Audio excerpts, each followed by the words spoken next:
정말 미안한데 잠깐만 나가 계실래요? 그 말이 제게 던져진 마지막 환대였습니다. 집이 좁아서, 형편이 어려워서, 애들 눈치가 보여서.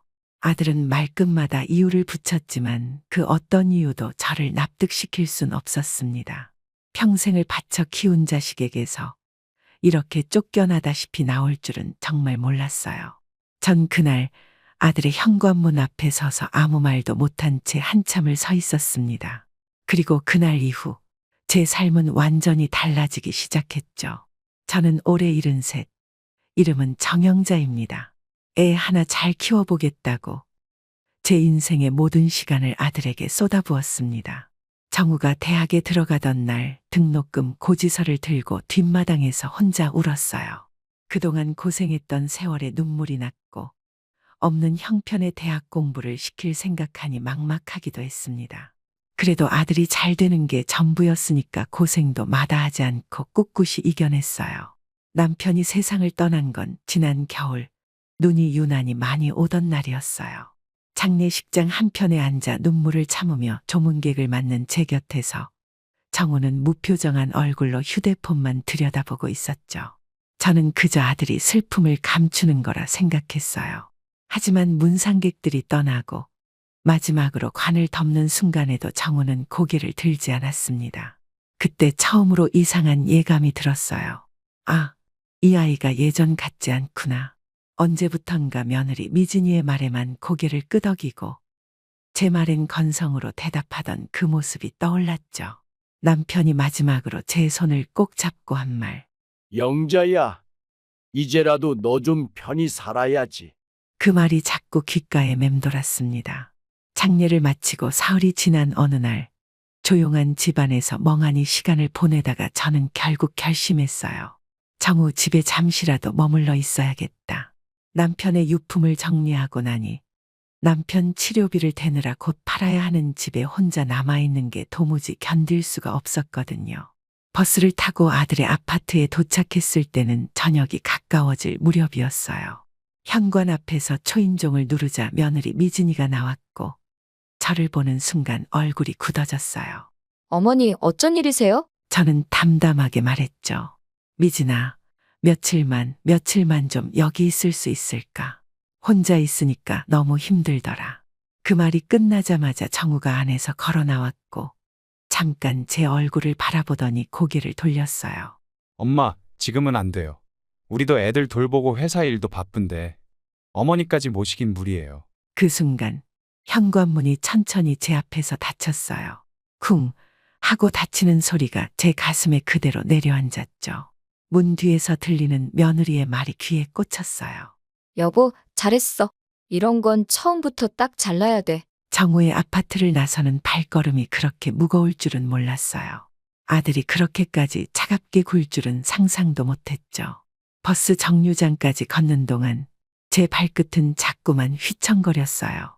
잠시 앉아 쉴 곳이 필요했지만 어디로 가야 할지 감도 잡히지 않았습니다.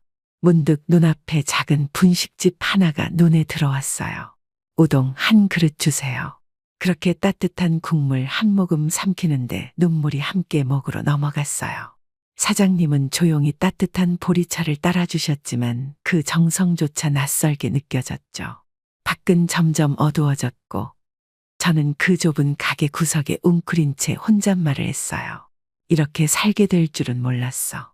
그때 창밖에 빨간 글씨 간판이 보였어요. 고시원 월세 30만 원부터 빈방 있음. 한참을 그 간판만 바라보다가 결국 조용히 일어났습니다.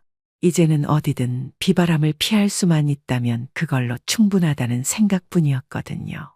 고시원 복도를 따라 걷는 동안 양옆에 조그만 문들이 유난히 낯설게 느껴졌어요. 여기가 비어 있어요.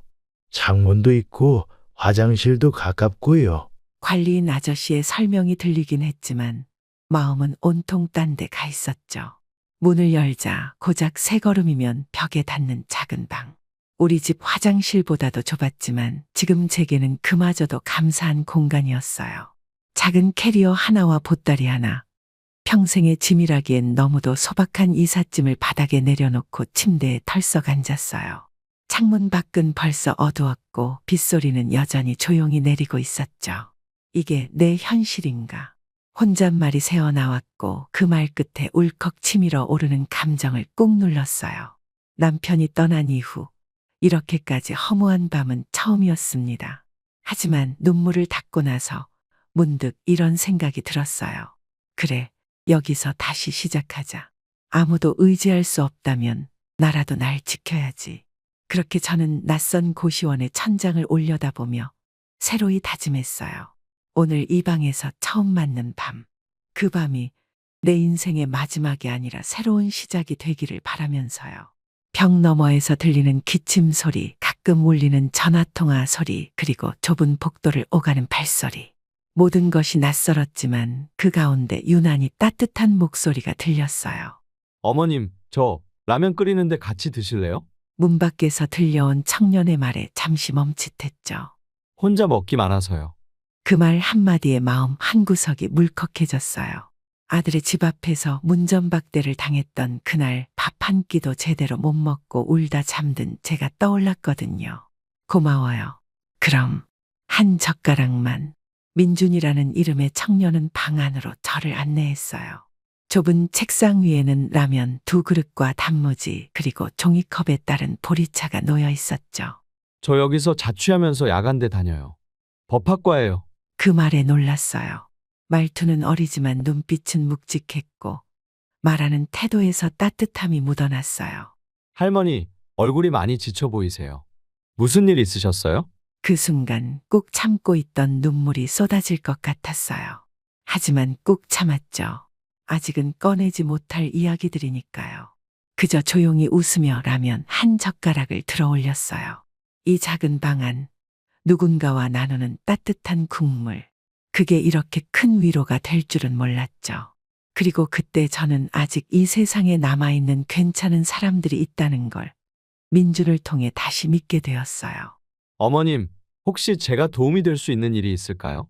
민준이 조심스럽게 물었어요. 말을 꺼내기까지 오랜 시간이 걸렸지만 결국 저는 입을 열었죠. 사실은 아들이 남편이 남긴 돈을 몰래 가져갔어요. 심지어 남편이 돌아가시고 보험금 수령자 이름까지 제 허락 없이 바꿔놨더라고요. 제 이야기를 들은 민준의 표정은 단숨에 굳어졌어요. 그게 사실이라면 어머님, 이건 단순한 가족 간의 오해가 아니에요. 명백한 범죄예요. 처음엔 그런 말이 무섭게 들렸어요. 내 아들이, 내 가족이 범죄자라니. 하지만 그 말은 한편으로 제가 그동안 외면하고 있었던 진실을 꺼내는 순간이기도 했어요. 은행도 갔었고 보험사도 찾아갔죠. 도장도 서명도 다 위조였어요. 말하는 내내 손이 떨렸고 눈물이 흘렀지만 민주는 한마디도 자르지 않고 다 들어줬어요. 어머님, 제가 법을 전공하고 있어요. 사문서 위조, 사기, 재산권 침해 다 해당됩니다. 처음 듣는 법률 용어들이 낯설고 어렵게 느껴졌지만 민준의 눈빛은 단호하고 믿을만 했어요. 그냥 참으려고 했어요. 가족이니까. 그런데 점점 이게 저만의 일이 아닌 것 같다는 생각이 들더라고요. 그때 민준이 고개를 끄덕이며 말했어요. 네, 어머님. 맞아요. 이건 이제 어머님의 권리를 지키는 일이고 어른으로서 더는 침묵하지 않는 일이에요. 그 말에 저는 마음속 어딘가 깊은 곳에서 울림을 느꼈어요. 이제는 침묵 대신 목소리를 낼 때가 되었구나. 그 밤 저는 혼잣말로 이렇게 말했어요. 그래, 나도 더는 도망치지 않을 거야. 다음 날 아침 저는 민준이와 함께 동네 구청을 찾았어요. 처음에는 단순히 집 소유권 등기를 확인하려는 마음이었죠. 남편이 남긴 집이라도 병원비 때문에 언젠가는 정리해야 할 거라 생각했거든요. 하지만 민준이 받아온 등기부등본을 본 순간 제 손에서 서류가 바닥에 툭 떨어졌어요. 어머님, 이 집 벌써 2달 전에 아드님 앞으로 소유권이 이전돼 있네요. 믿을 수 없었어요.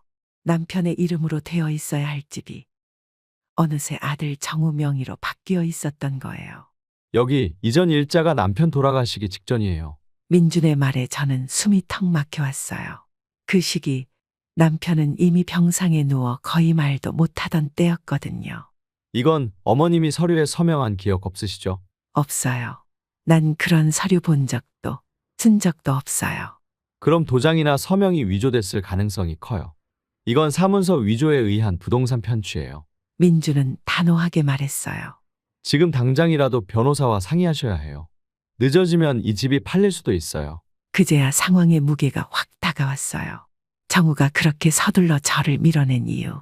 이미 제 이름으로 된 것은 아무것도 남지 않았기 때문이었어요. 민준아, 내가 너무 늦은 건 아니겠지. 아니요. 지금이라도 시작하시면 됩니다. 아직 늦지 않았어요. 그 말이 제게는 용기였어요. 혼자였다면 절대 꺼내지 못했을 목소리를 이제는 누군가와 함께 낼 수 있게 되었어요. 그리고 그 첫걸음은 바로 변호사를 만나는 일이었죠. 민준이의 도움으로 예약한 법률사무소는 생각보다 소박하고 조용했어요. 문을 열자 향긋한 차 향이 퍼졌고 젊은 여성 비서가 저를 반갑게 맞아주었죠. 김순자 어머님 맞으시죠? 변호사님 곧 모셔오겠습니다. 잠시 후 40대 초반쯤으로 보이는 단정한 남성 변호사가 들어왔어요. 안녕하세요. 전 박성재 변호사입니다. 앉으시죠. 그의 눈빛은 따뜻하면서도 단호했고 제 이야기를 끝까지 경청해 주었어요.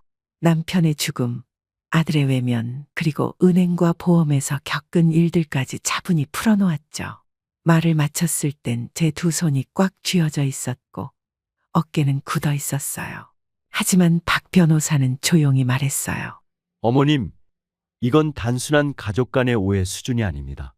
사문서 위조, 사기, 횡령. 적어도 3가지 법적 문제를 확인할 수 있어요. 저는 숨을 들이켰어요. 막연히 잘못된 일이라 생각했던 것들이 이렇게 하나하나 이름을 가진 범죄였다는 사실이 무서우면서도 슬펐어요. 가장 먼저 하셔야 할 건 가처분 신청입니다. 집을 팔거나 처분하지 못하도록 법적으로 묶는 거죠. 그 다음엔 형사고소 여부를 결정하시고 필요시 민사소송으로 재산을 되찾을 수 있도록 절차를 밟겠습니다. 그럼 형사 고소를 꼭 해야 하나요? 저는 조심스럽게 물었어요. 내 아들을 내 손으로 고소한다는 말이 목 끝까지 차오르면서도 도무지 말이 안 나왔죠.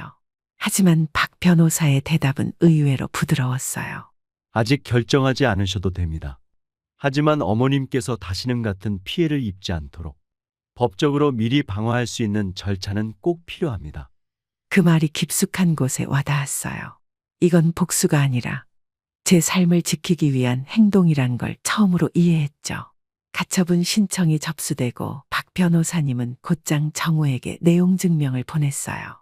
집 소유권 이전과 보험금 수령 그리고 인출된 예금에 대해 모든 자료를 명시하고 법적으로 대응할 수밖에 없음을 분명히 전달했죠. 그리고 그날 저녁 예상대로 정우에게서 전화가 걸려왔어요. 하지만 전 받지 않았어요. 모든 연락은 변호사를 통해서만 받겠다고 이미 마음먹었으니까요. 그 다음날 고시원 복도에서 큰 소리가 들렸어요. 어머니, 문 좀 열어봐요. 왜 이러세요? 정우였어요.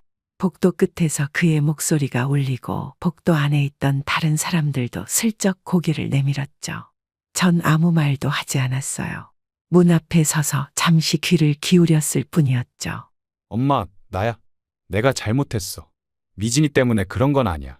그냥 잠깐 눈이 멀었어. 그 순간 문 너머로 들려오는 아들의 목소리가 마치 어릴 적 장난치고 울던 정우의 모습과 겹쳐졌어요. 하지만 바로 그 다음 말이 저를 다시 단단하게 만들었어요.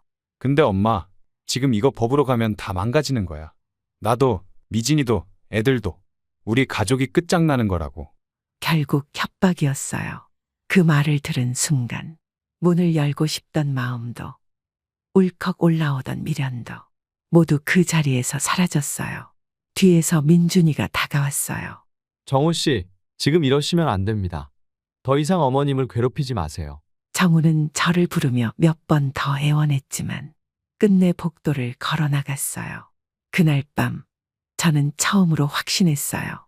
이건 마음의 싸움이 아니라 인생을 지키는 싸움이라는 걸요. 다음 날 오전 박미영 씨가 다시 고시원으로 찾아왔어요.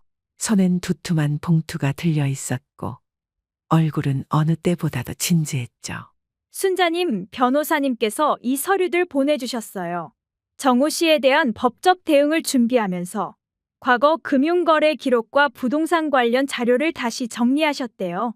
봉투 안에는 정우가 남편 병원비를 명목으로 대출받은 내역, 그리고 제가 모르는 또 다른 계좌에서 빠져나간 돈의 증거가 담겨 있었어요. 그 계좌는 바로 제 이름으로 된 통장이었죠.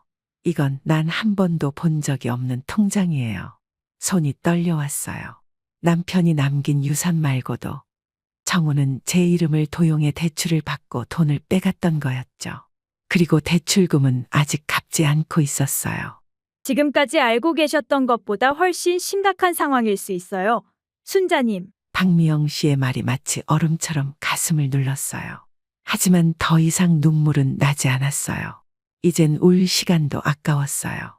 그날 오후 저는 민준이와 함께 변호사 사무실을 다시 찾아갔고 우리는 본격적인 민사소송과 형사고발을 병행하기로 결정했어요. 이제부터는 순자님의 싸움이 아닙니다. 우리 모두 함께하는 싸움입니다. 변호사의 그 말이 그렇게 든든할 수가 없었어요. 그제서야 저는 처음으로 진짜 숨을 쉴 수 있었어요. 이제 다시는 빼앗기지 않을 거예요. 제 삶도, 제 자존심도. 소장이 접수되고 며칠 후 변호사님께서 전화를 주셨어요. 순자님, 정우 씨 부부가 따로따로 연락을 해왔습니다. 각자 서로가 모든 일을 주도했다고 주장하더군요. 순간 어이가 없었어요. 부부였던 두 사람이 이제는 서로를 향해 비난을 쏟고 있었다는 거예요. 며느리는 이렇게 말했답니다. 저는 남편이 시키는 대로만 했을 뿐이에요. 어머니한테 상의드리자고 했는데도 무시했어요. 그리고 정우는 또 이렇게 말했대요. 그건 다 미진이 생각이었어요. 나는 정말 어머니를 그렇게까지 속일 생각은 없었어요. 그 말을 듣는 순간 피가 거꾸로 솟는 것 같았어요. 자기 손으로 어머니 통장을 비우고 서류를 조작한 사람이 이제 와서 손을 털고 있다니요. 하지만 이상하게도 눈물은 나오지 않았어요. 이제는 그저 씁쓸할 뿐이었죠. 박미영 씨 말이 맞았어요. 이런 일은 한 번으로 끝나지 않아요. 한쪽에서 틈이 생기면 서로를 탓하며 책임을 밀어내기 바쁘죠. 변호사님은 그렇게 말씀하시며 조용히 서류를 정리하셨어요. 그리고 한 장의 문서를 제게 내미셨어요. 이건 가압류 신청서입니다. 이대로 제출하면 정우 씨 부부의 재산 일부를 동결할 수 있어요. 고개를 끄덕였어요. 이제 정말 시작이구나. 그 순간 제 안에 있던 두려움은 사라지고 단단한 결심만이 남아 있었어요. 그 아이들이 더는 제 삶을 망가뜨리도록 내버려 두지 않을 거예요.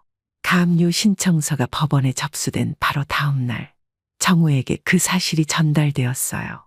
그리고 그날 밤 다시 한번 고시원 문이 두드려졌죠. 어머니, 저예요. 정우예요. 제발 잠깐만 문 좀 열어주세요. 낯익은 아들의 목소리였지만 이제는 더 이상 그 목소리에 흔들리지 않았습니다. 문은 열지 않았고 대신 안에서 조용히 물었습니다. 무슨 일로 왔니? 정우는 문 밖에서 한참 말이 없더니 결국 이렇게 말했어요. 어머니, 우리 집 이제 압류당하는 거예요? 그 집 팔아서 전세금 돌려주기로 했는데 왜 이렇게까지 하세요? 가족끼리. 그 말에 차오르던 감정이 폭발할 뻔했지만 꾹 참았어요. 가족? 이제 와서 가족이라니. 이전까지는 가족이라는 말로 모든 걸 감추고 모든 잘못을 용서해달라고 하더니 이제는 그 말조차 무기처럼 사용하고 있었어요. 그 집 내가 몰래 가져간 거잖니. 내 아버지 도장 위조해서. 조용히 그러나 분명하게 말했어요. 정우는 한동안 말이 없더니 어머니, 미안해요. 정말 너무 겁이 나요. 그때 복도 끝에서 민준이가 다가왔어요. 정우 씨, 지금은 돌아가시는 게 좋겠습니다. 모든 조치는 변호사님 통해서 하세요. 정우는 고개를 푹 숙인 채 계단을 내려갔어요. 그 뒷모습을 보며 마음 한쪽이 아리지 않았다고 하면 거짓말이겠지만 저는 문고리를 더 단단히 쥐었어요. 이제 흔들릴 수는 없었어요. 이건 복수가 아니라 지켜야 할 내 삶의 경계였으니까요. 그로부터 이틀 뒤 이번엔 며느리가 찾아왔어요. 고시원 복도에 선 그녀는 눈이 붉게 충혈돼 있었고 손에는 무언가를 담은 봉투를 들고 있었어요. 어머님, 제발 저랑 잠깐만 이야기 좀 해주세요. 저도 너무 힘들어요. 그 말에 순간 망설였지만 민준이가 옆에서 살짝 고개를 저었어요. 들어오시죠. 복도에서 서성이는 것도 서로에게 좋지 않으니. 짧게 대답하고 방 안으로 안내했어요. 좁은 고시원 방 한쪽에 며느리는 조심스럽게 앉았고 그녀는 한참 동안 아무 말 없이 울기만 했어요. 어머님, 사실 저도 이 일이 이렇게까지 커질 줄 몰랐어요. 그땐 그냥 생활이 너무 힘들어서 그랬어요. 그녀의 말 한마디 한마디에 진심이 담겨 있는지 아니면 그저 법적인 책임을 피하기 위한 쇼인지 구분이 가지 않았어요. 그런데 어머님, 우리 아이들은 아무 죄 없잖아요. 아이들 얼굴도 못 본다고 생각하시면 정말 그럴 수 있으세요? 그 말에 가슴이 철렁 내려앉았지만 바로 대답하지 않았어요. 그 아이들을 생각했다면 이런 일은 없었겠지. 조용히 말한 제 한마디에 며느리는 다시 울음을 터뜨렸고 결국 봉투를 내려놓고 고개를 숙였어요. 여기에 사과문이랑 각서, 그리고 남편이 다시는 어머님 재산에 손 떼지 않겠다는 서명도 들어있어요. 부디 경찰서에는 가지 마세요. 제발요. 그 봉투를 바라보며 마음이 복잡해졌어요. 하지만 이건 끝이 아니라 시작이었죠. 이제 중요한 건 그 종이 한 장이 아니라 이후에 그들이 어떻게 행동할지였어요. 진심은 말이 아니라 행동으로 증명되는 법이니까요. 며느리가 놓고 간 봉투를 조심스레 열었어요. 사과문이라 적힌 A4 한 장, 손글씨로 써내려간 미안하다는 말들, 그리고 2장짜리 각서가 함께 들어있었죠. 각서에는 정우의 서명이 있었고 향후 어머니의 재산에 일절 관여하지 않겠다는 조항까지 담겨 있었어요. 하지만 이상하게도 마음이 전혀 편해지지 않았어요. 어디선가 본 것 같은 글씨체. 정우가 썼다기엔 지나치게 정돈된 문장이 오히려 의심을 더하게 만들었죠. 다음 날 아침 박미영 씨와 함께 법률사무소를 다시 찾았어요. 변호사님은 차분히 각서를 읽어 내려가더니 고개를 저었어요. 이건 법적 효력이 거의 없다고 봐야 합니다. 우선 사과문은 감정 표현일 뿐이고 각서도 법적 문서의 형식을 갖추지 못했어요. 공증도 없고 증인도 없으며 무엇보다 정우 씨의 자필임을 입증할 방법이 없습니다. 그 말을 듣자 봉투 안에 담긴 종이들이 갑자기 쓸모없는 휴지처럼 느껴졌어요. 결국 이건 시간을 벌기 위한 쇼일 가능성이 높습니다. 변호사님의 말에 박미영 씨도 고개를 끄덕였죠. 순자님, 그 집 사람들은 지금도 어머님을 이용하고 있어요. 절대로 감정에 휘둘리시면 안 돼요. 우리가 여기까지 온 것도 어머님이 처음으로 더는 참지 않겠다고 결심하셨기 때문이잖아요. 그 말에 저도 마음을 다잡았어요. 진짜 용서와 진심은 법적 책임과 진실을 마주한 후에야 가능한 거라고. 그제야 조금 알 것 같았거든요. 그날 저녁 갑작스럽게 고시원 복도에서 소란스러운 소리가 들렸어요. 문을 두드리는 소리와 함께 들려온 정우의 목소리. 엄마, 제발 이번엔 진짜야. 한 번만 이야기 좀 하자. 놀란 민준이가 먼저 문 앞에 나가 있었고 박미영 씨도 전화를 받고 급히 올라왔어요. 문 좀 열어주세요. 무릎 꿇고 기다릴게요. 진짜 잘못했어요. 엄마, 날 좀 봐줘요. 문틈으로 보이는 정우의 모습은 예전의 그 당당한 얼굴이 아니었어요. 정말로 무릎을 꿇고 고개를 푹 숙인 채 제 발등을 바라보고 있었죠. 아빠 죽고 나서 나도 마음이 많이 무너졌어. 근데 미진이한테 끌려다니다 보니까 내가 너무 멀리 온 거야. 그 말을 듣자 가슴 한켠이 울컥했어요. 정우는 제 아들이니까요. 하지만 제 안에 또 다른 목소리는 속삭였어요. 지금 이 모습도 연기일 수 있어. 너 이미 2번이나 속았잖아. 박미영 씨가 조용히 제게 속삭였어요. 순자님, 지금이 고비예요. 마음은 이해하지만 판단은 냉정하게 하셔야 해요. 저는 한참 동안 정우를 바라보다가 차분한 목소리로 입을 열었어요. 정우야, 무릎 꿇지 마라. 대신 내가 진짜로 뭘 잘못했는지, 어떻게 고치겠다는지 문서로 써서 와. 이번엔 내 말만으론 절대 안 믿는다. 정우의 어깨가 한번 들썩였어요. 그 아이는 다시 한번 알겠어요. 엄마. 라고 되뇌이며 자리에서 일어섰어요. 그날 밤 저는 남편의 수첩을 꺼내 읽었어요. 순자야, 내가 널 위해 살아야 한다. 이제는 너를 가장 먼저 생각해. 이제야 그 말이 가슴 깊이 들어왔어요. 사흘 뒤 정우는 다시 고시원을 찾았어요. 이번엔 혼자가 아니었어요. 변호사 사무실에서 받은 각서와 서류들을 손에 들고 있었죠. 표정은 지쳐 있었지만 어딘가 결심한 듯 단단해 보였어요. 엄마, 여기요. 당신이 원하는 문서. 집 소유권, 계좌 원상복구, 보험금 관련 서류 전부 되돌릴게요. 미진이랑은 이혼 소송 중이고 나도 내 잘못 인정했어. 그 말에 박미영 씨와 민준이가 함께 서류를 하나하나 검토했어요. 순자님, 법적으로 문제없고 조건도 명확해요. 형사고소 취하와 대외비 유지 조건만 추가돼 있네요. 정우는 제 앞에 앉아 조용히 말했어요. 엄마, 솔직히 말하면 아직도 겁나요. 미진이 없으면 애들도 못 보게 될까봐.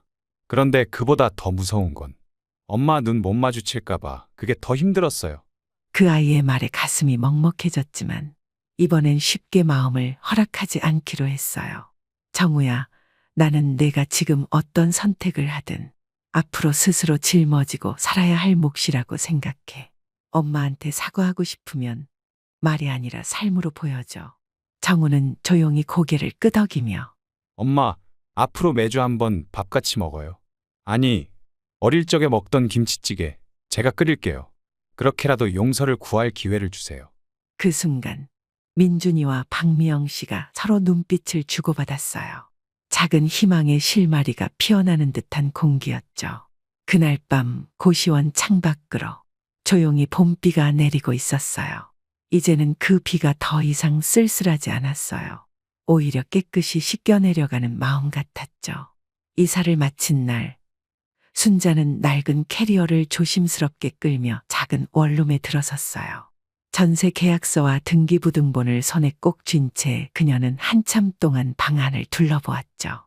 햇빛이 잘 드는 창문, 벽에 걸린 작은 시계, 그리고 민준이가 선물해준 커튼.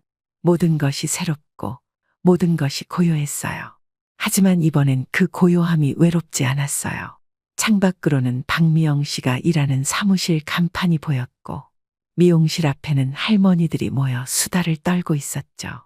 고시원 시절보다 훨씬 나아진 환경은 아니었지만 순자의 마음은 이상하리만큼 단단하고 따뜻했어요. 짐을 정리하며 작은 액자 속 남편 사진을 올려놨어요. 사진 속의 그는 예전과 다름없이 환하게 웃고 있었고 순자는 그 앞에 앉아 조용히 인사를 건넸죠. 여보, 이제 여기서부터 다시 시작해요. 그동안 마음 졸이며 준비해준 당신 덕분에 나 이렇게 다시 일어섰어요. 그날 오후 민준이가 장을 봐왔고 박미영 씨는 저녁에 도시락을 들고 찾아왔어요. 셋은 좁은 테이블에 둘러앉아 김치볶음밥을 나눠 먹었죠. 순자님, 이 집에서 이제 진짜 평온하게 사세요. 힘든 일은 저희가 막아드릴게요. 박미영 씨의 말에 순자는 눈시울을 붉혔지만 이번엔 눈물이 흐르지 않았어요. 그저 마음이 아주 따뜻했어요. 정말 오랜만에 느껴보는 고요한 행복이었죠. 봄이 깊어질 무렵 순자는 아침 햇살을 맞으며 작은 텃밭에 고추 모종을 심고 있었어요. 근처 동네 주민센터에서 운영하는 도시농장 텃밭이었는데 민준이 덕분에 신청할 수 있었죠. 흙을 만지며 바람을 느끼고 있는 그 순간 낯익은 목소리가 들렸어요. 할머니? 순자는 고개를 돌렸어요. 작은 그림자 2개가 울타리 너머에 서 있었죠. 정우의 아이들, 손주들이었어요. 지우야, 태우나, 어떻게? 말을 잇기도 전에 아이들이 울먹이며 달려와 순자의 품에 안겼어요. 아이들의 체온이 그 작은 팔들이 그녀의 굳은 마음을 녹여내듯 따뜻했어요. 할머니, 미안해요. 아빠가 우리 보고 싶으면 여기 와도 된대요. 지우가 조심스럽게 말하자 태훈이는 가방에서 작은 편지를 꺼내 건넸죠. 이거 아빠가 쓰신 거예요. 순자는 손을 떨며 편지를 펼쳤어요. 글씨는 정우의 것이 분명했어요. 엄마, 이제야 조금은 알 것 같아요. 내가 잃은 것들이 얼마나 소중했는지. 어머님이 내 곁에 있었을 때 나는 왜 그걸 몰랐을까요? 지금은 늦었지만 그래도 아이들만큼은 엄마의 따뜻함을 잊지 않게 해주고 싶어요. 혹시 괜찮다면 아이들이 가끔씩이라도 엄마를 찾아갈 수 있게 해주세요. 저는 그게 제가 지금 할 수 있는 최선이라고 생각해요. 편지를 덮으며 순자는 아이들을 바라봤어요. 아이들의 눈에는 그리움과 망설임 그리고 따뜻함이 가득했어요. 그래, 그럼 오늘은 할머니가 김치전 해줄까? 두 아이는 동시에 고개를 끄덕였고 순자의 얼굴엔 오랜만에 밝은 미소가 피어올랐어요. 좁은 원룸 부엌에서 김치전 부치는 소리가 사르륵 퍼졌어요. 지우는 조심스럽게 반죽을 뒤집는 순자의 손놀림을 바라보며 할머니는 진짜 요리사 같아요. 하고 웃었죠. 태훈이는 옆에서 고사리 손으로 팔을 다듬고 있었고요. 이건 고깃집에서 봤어요. 아저씨들이 이렇게 하던데요?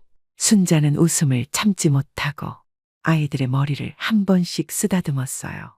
그 순간 그녀의 눈가에 고요하게 젖어오는 눈물이 있었지만 아이들에게는 보여주지 않았어요. 이 눈물은 슬픔이 아니라 그리움 끝에 도착한 따뜻한 안도의 눈물이었으니까요.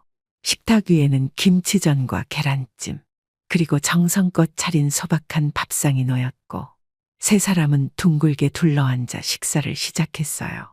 할머니, 여기 계속 살아요? 우리 또 와도 돼요? 지우의 질문에 잠시 멈칫했지만 순자는 고개를 천천히 끄덕였어요.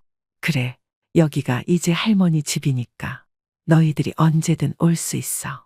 그날 그녀는 아이들과 함께 고시원 근처 공원을 산책했고 편의점에서 아이스크림을 나눠 먹었으며 작은 사진관에서 셋이 함께 사진도 찍었어요. 그 사진은 그날 밤 방 한켠에 놓인 액자에 담겨 새로운 가족의 시작을 조용히 기록하고 있었죠.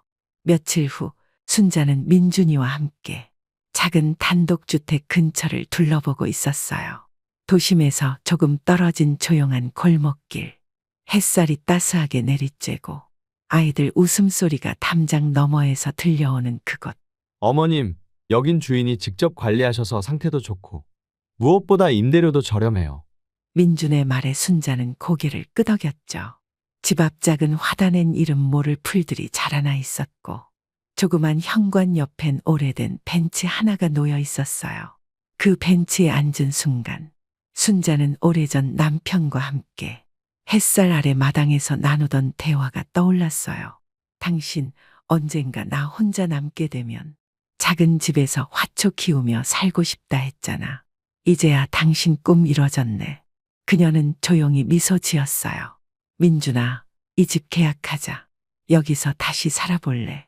민준은 기쁘게 고개를 끄덕였고 그날로 작은 보증금과 함께 순자는 새 보금자리의 주인이 되었어요. 짐이라 해봐야 캐리어 하나뿐. 하지만 그 캐리어엔 그녀가 다시 일어설 수 있는 힘과 기억, 그리고 앞으로의 희망이 담겨 있었죠. 작은 주방 창문 앞에 선 그녀는 찬물을 끓이며 속삭였어요. 여보, 이제 나 다시 시작할게. 당신이 준 용기와 사랑으로. 이사 온 다음 날 아침, 순자는 마당에 잡초를 정리하다가 이웃집 아주머니와 마주쳤어요. 아이고, 새로 이사 오셨나 봐요. 전 맞은편 사는 박정희예요. 혼자 사시나 봐요? 네, 이름은 김순자예요. 조심스럽게 인사를 건넨 순자에게 정희는 미소를 지으며 말했죠. 그럼 점심 드시고 가세요. 된장찌개 하나 끓였는데 혼자 먹긴 너무 많아서요. 그 따뜻한 한마디에 순자의 마음속 얼음이 살짝 녹아내렸어요. 점심상을 함께하며 정희는 조곤조곤 동네 이야기들을 풀어놓았고 순자는 오랜만에 누군가와 밥을 먹는다는 따뜻함을 느낄 수 있었죠.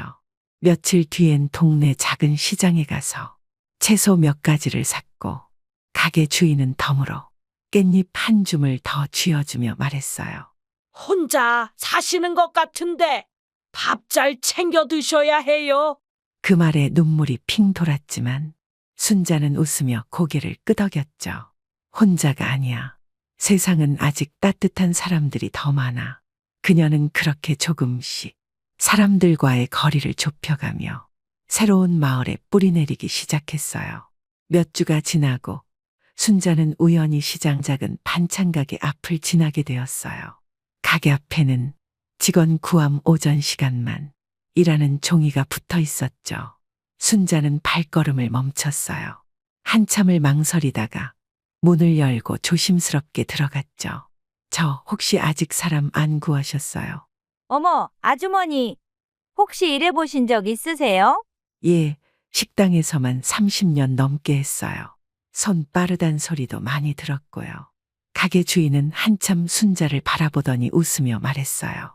그럼 내일부터 아침 10시에 오세요. 반찬 손질만 도와주시면 돼요. 그 말에 순자의 마음이 벅차올랐어요. 이제 다시 누군가에게 필요한 사람이 될 수 있다는 사실만으로도 가슴이 두근거렸죠. 다음 날부터 순자는 정갈한 앞치마를 두르고 시장 가게에서 일을 시작했어요. 무, 당근, 고추를 다듬고 김치 재료를 썰고 손님이 오면 직접 반찬을 포장해 건넸죠. 어머, 이 나물 참 맛있네요. 직접 하신 거예요? 네, 아주머니. 나물이 질기지 않게 삶는 법이 있답니다. 고객의 칭찬 한마디에 순자의 눈가가 또 촉촉해졌어요. 일은 힘들었지만 누군가의 밥상에 자신이 만든 음식이 올라간다는 게 참 뿌듯하고 고마웠죠. 그녀는 그렇게 다시 일상 속에서 자신의 가치를 되찾고 있었어요. 그날도 순자는 반찬 가게에서 미역을 손질하고 있었어요. 조용히 라디오에서 클래식 음악이 흐르고 가게 안에는 된장국 끓는 냄새가 퍼져 있었죠. 그때 주머니 속 휴대폰이 울렸어요. 익숙한 번호였어요. 순간 심장이 철렁 내려앉는 것 같았죠. 정우. 순자는 한참을 망설이다가 통화를 눌렀어요. 엄마. 아들의 목소리는 한없이 조심스러웠어요. 엄마, 나 한 번만 얼굴 좀 보면 안 될까? 순자의 손에 들린 칼이 살짝 흔들렸어요. 지금은 바쁘다. 나중에 다시 연락해라. 짧게 말하고 전화를 끊었어요. 가게 사장님이 조용히 물었어요. 괜찮으세요, 아주머니? 순자는 고개를 끄덕였지만 그날 하루 종일 손에 힘이 들어가지 않았어요. 퇴근길, 시장 입구에선 겨울을 알리는 바람이 불고 있었고 순자는 어쩐지 오래된 나무처럼 흔들리고 있었죠. 하지만 마음속에서는 또다시 어느새 자란 미련이 싹을 틔우고 있었어요. 아들이 왜 지금 연락을 했을까? 혹시 진심으로 사과하려는 걸까? 돌아오는 길, 순자는 하늘을 올려다봤어요. 여보, 난 또 흔들리고 있어. 며칠 뒤, 순자는 박미영 씨와 함께 구청에 볼일을 보고 돌아오던 길이었어요. 집 앞에 익숙한 차가 세워져 있었죠. 은색 승용차, 정우의 차였어요. 문 앞에서 기다리던 정우는 순자를 보자 급히 다가와 무릎을 꿇듯 고개를 숙였어요. 엄마, 미안해. 나 정말 너무 큰 실수였어. 순자는 아무 말 없이 서 있었어요. 정우는 울먹이며 말을 이어갔어요. 그땐 너무 힘들었어. 애들 교육비에, 집 대출에. 나도 몰랐어. 이게 얼마나 큰 죄인지. 그 순간 순자의 가슴 속에 오랜 시간 쌓여있던 분노와 서운함 그리고 그리움이 한꺼번에 올라왔어요. 하지만 그녀는 단단히 다짐했죠. 정우야, 그만해. 지금 이 눈물로 지난 일 다 덮을 수 있다고 생각하지 마. 정우는 울며 말했어요. 엄마, 나 정말 잘못했어. 다 돌려줄게. 집도, 돈도, 보험금도 다 돌려줄게. 대신 엄마 고소만은 취하해줘. 부탁이야. 우리 애들까지 망치고 싶지 않아. 순자는 그 말을 듣고 잠시 고개를 떨궜어요. 너 지금도 너만 걱정하는구나. 내가 그날 내 집 앞에서 얼마나 서러웠는지 넌 아직도 모르지. 박미영 씨가 다가와 조용히 속삭였어요. 순자님, 결정은 본인이 하셔야 해요. 하지만 어떤 선택이든 저희는 곁에 있을게요. 순자는 정우를 바라보며 말했어요. 시간 좀 줄여. 생각할 시간이 필요해. 그리고 문을 열고 천천히 걸어 들어갔어요. 문이 닫히는 순간 순자는 조용히 눈을 감았어요. 여보, 당신이라면 어떻게 했을까? 그날 밤 순자는 쉽게 잠들 수 없었어요. 좁은 방 안에 홀로 앉아 남편의 수첩을 다시 꺼내 들었죠. 그가 남긴 글씨 하나하나를 손가락으로 더듬으며 중얼거렸어요. 여보, 나 아직도 이 아이가 밉지가 않아. 그런데 너무 아파. 내가 어떻게 해야 할까? 창밖에서는 가을비가 조용히 내리고 있었어요. 비가 떨어지는 소리를 들으며 순자는 멍하니 천장을 바라봤어요. 그녀의 마음속에서는 두 개의 목소리가 싸우고 있었어요. 그래도 아들인데 용서해줘야 하지 않을까? 하지만 용서만 하다 보면 또다시 같은 일이 반복되지 않을까? 그때 문을 두드리는 소리가 났어요. 어머님, 저 민준이에요. 괜찮으시면 따뜻한 차 한 잔 드시겠어요? 문을 열자 민준이는 두 손에 머그컵을 들고 서 있었어요. 편의점에서 허브차를 하나 사왔어요. 오늘 같은 날엔 따뜻한 게 필요할 것 같아서요. 순자는 작게 웃으며 고개를 끄덕였어요. 둘은 작은 테이블에 마주 앉았죠. 민준이가 조심스럽게 말을 꺼냈어요. 저도 부모님과 많이 다퉈봤어요. 그런데 시간이 지나니까 알겠더라고요. 사랑이 없어서가 아니라 방법을 몰라서 그런 거였다는 걸요. 순자는 가만히 민준이를 바라봤어요. 그의 따뜻한 말투가 가슴에 잔잔한 파문을 일으켰죠. 그녀는 깊이 숨을 들이마시고 말했어요. 민준아, 나 정우를 용서하긴 할 거야. 하지만 그 용서엔 조건이 있어야겠어. 민준이는 고개를 끄덕였어요. 맞아요. 그게 진짜 어머님의 마음을 지키는 길이에요. 그리고 그날 밤 순자는 마침내 자신의 삶을 스스로 지키기로 결심했어요. 다음 날 아침 순자는 미용실 앞 벤치에 앉아 조용히 하늘을 바라보고 있었어요. 가을 하늘은 높고 맑았지만 그녀의 마음은 여전히 무거웠죠. 하지만 오늘은 결단을 내려야 하는 날이었어요. 정우와 단둘이 마주 앉아 인생에서 가장 어려운 말을 꺼내야 하니까요. 민준이의 도움으로 정우와 약속을 잡았고 조용한 카페 구석에 두 사람만이 마주 앉았죠. 정우는 어색하게 눈을 피하며 커피를 들었다 놨다 반복하고 있었어요. 정우야. 순자의 목소리는 차분했어요. 나는 내 엄마야. 그 사실은 앞으로도 변하지 않을 거야. 정우는 아무 말도 하지 못했어요. 순자는 잠시 숨을 고르고 이어 말했죠. 내가 한 일 난 다 봤어. 그리고 이해는 해. 너도 힘들었을 거고 미진이도 아이들도. 그래서 나 고소는 하지 않기로 했어. 정우의 고개가 순간적으로 들렸지만 순자의 다음 말이 그를 멈추게 했어요. 대신 조건이 있어. 내 이름으로 된 집, 그건 내 몫이야. 그 돈은 아빠랑 나 평생 모은 노후 자금이었어. 그건 돌려줘야 해. 정우는 입을 열었지만 엄마, 그건 또 조건을 달 생각이라면 그만둬. 이번엔 내가 나를 위해 사는 거야. 순자의 눈빛은 단호했고 정우는 아무 말 없이 고개를 숙였어요. 그리고 한 가지 더. 정우가 다시 고개를 들었을 때 순자는 마지막 말을 꺼냈죠. 앞으로 나를 필요할 때만 찾는 아들이 아니라 사람답게 진심으로 대하는 아들이었으면 해. 순자는 조용히 자리를 일어나며 말했다. 너의 선택에 따라 우리 사이가 다시 시작될 수도 있고 완전히 끝날 수도 있어. 그 말을 남기고 그녀는 다시 민준이가 기다리는 거리로 천천히 걸어 나왔어요. 뒤를 돌아보지 않았어요. 왜냐하면 이제는 자신을 위한 길을 가기로 했으니까요. 며칠 뒤 순자는 변호사 사무실을 다시 찾았어요. 정우로부터 연락은 오지 않았고 그건 곧 그의 선택을 의미했죠. 모든 절차는 저희가 마무리하겠습니다. 변호사는 확신에 찬 목소리로 말했어요. 앞으로 정우 씨와의 법적 분쟁은 없습니다. 집도 보험금도 통장도 전부 원상 복구됐습니다. 순자는 조용히 고개를 끄덕였어요. 그저 마음 한편이 조금 허전할 뿐이었죠. 하지만 그녀는 이 선택이 옳다는 걸 알고 있었어요. 자신을 위해 처음으로 내린 결정이니까요. 봄이 다가왔어요. 이사한 순자는 하루하루 새로운 삶에 적응해가고 있었죠. 창문을 열면 길 건너 행복 미용실에서 웃음소리가 들리고 민준이는 여전히 하루에 한 번은 들러 어머님, 저녁 뭐 드셨어요? 하고 물었어요. 박미영 씨는 어느 날 순자의 손을 꼭 잡고 말했죠. 순자님, 이제는 당신이 진짜 주인공이에요. 그동안 다른 사람을 위해 살아오셨잖아요. 이제는 당신만을 위한 시간이에요. 순자는 고개를 끄덕이며 대답했어요. 그래요. 나 이제부터는 진짜 나를 위해 살아볼게요. 며칠 후 순자는 남편의 사진 앞에 앉았어요. 손에 들고 있는 건 새로 만든 통장과 꽃무늬로 수놓아진 손수건 하나. 여보, 나 이제 괜찮아요. 나를 위한 집도 생겼고, 나를 생각해주는 사람들이 곁에 있어요. 그리고 이제는 당신이 떠난 자리가 슬프기보단 고맙게 느껴져요. 당신 덕분에 나는 끝까지 내 삶을 지킬 수 있었거든요.